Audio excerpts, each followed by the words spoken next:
كتير من المعالجين بالقرآن لما بيحبوا يخشوا القصة دي عشان يلاقوا مبرر يقولك أنا هحضر الجني، بس الجني هيكون جني مسلم.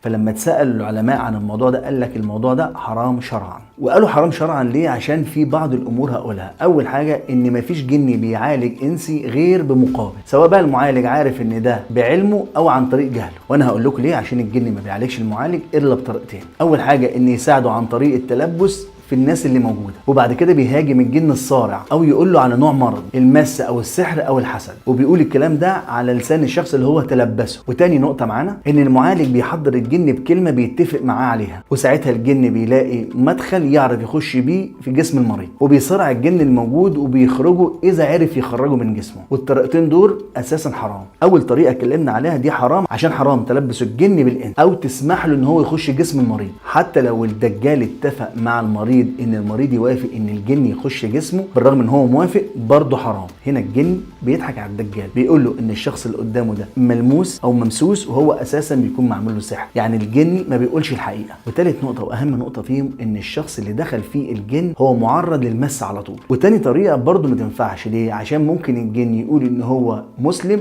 بس هو في الاساس كافر، فانت كده استعنت بجن كافر وحطيته في جسم المريض. هنا الدجال بيعمل ايه؟ بيجيب الجن يدخله في جسم المريض عشان يصارع الجن اللي جوه، فبيخش الجن اللي هو محضره للجن اللي جوه جسمه، وممكن يتفقوا مع بعض ويفضل الجن المصارع داخل جوه جسم المريض. زي ما بنشوف بيضربه لحد ما بيؤدي الى الموت. اول ما الدجال يستعين بالجن كده يبقى هو يقينه بربنا شبه انعدم. واكبر مشكله بنقع فيها ان المريض او الموهوم ان هو ممسوس او معمول له سحر بيمشي ورا كلام الناس، يقولوا له لا ما تروحش للدجال ده، يعرضوا عليه 3 4 دجالين فيقول لك الدجال ده ما تروحلوش اصل معاه جن ضعيف، روح للدجال ده عنده جن متوسط، روح للدجال ده عنده جن قوي جدا. وهم الثلاثه اساسا دجالين، مفيش حاجه اسمها كده. فاصبحنا كلنا بنمشي ورا كلام الوهم، والوهم ده هو اللي بيضيعنا في الاخر. تخيلوا الناس بتفكر ازاي بالرغم ان هم عندهم اكبر حل، حس انه ممسوس او محسود او مغموم او متضايق عليه في سوره البقره.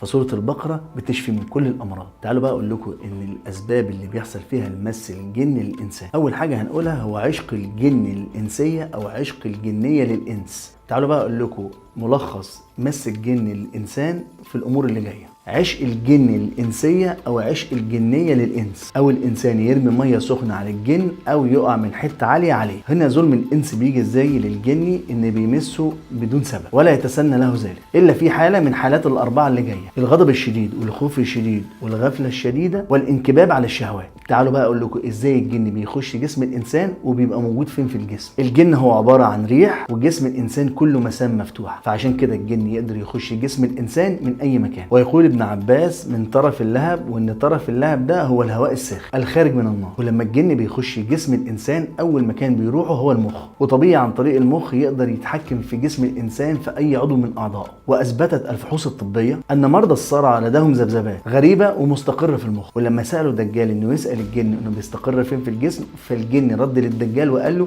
انا بستقر في المخ. والجن قال له كمان ان هو يقدر يسيطر على اي عضو من اعضاء الجسم. والدجال قال كمان ان قال للجن افرد دراع المريض، ففرد دراع المريض. فالدجال قال ل3 شباب، فالشباب حاولوا يتنوا دراع المريض ما عرفوش بالرغم ان هم 3 شباب. بعد كده قال لهم سيبوه، وقال للجن خلاص، فالجن رجع دراع المريض زي ما كان. مرض مس الجن للانس ليه اعراض خاصه غير اي مرض تاني. خلي بالكم ان في لبس بين مرض المس وبعض الامراض التانيه، ان هم شبه بعض. في شيخ بيقول ان جات له مريضه قالت له انا رجلي وجعاني، فافتكر ان هي عندها روماتيزم، فقال يقرأ عليها قرآن. بالفعل أول ما قرأ عليها قرآن حضر عليها الجان واتكلم وقال له أنا ماسكها من رجليها. وساعتها الشيخ أمره أنه يخرج من جسمها عشان يطيع ربنا، وبالفعل الجن ده خرج. ده عن كلام الشيخ. وساعتها المرأة قامت والألم راح من عندها. وطبيعي الفضل لله وحده. تخيلوا ان اللي بيقوم يمشي وهو نايم بيبقى عنده مس. الطريقه دي هي اللي هتخرج الجن. الزار ده ملوش اساس من الصحه، وبيحصل فيه حاجات استغفر الله العظيم، انك بتطيع الجن وبتعصي ربنا. واعراض المس لازم تكون معروفه جدا للمعالج عشان فيها نوعين: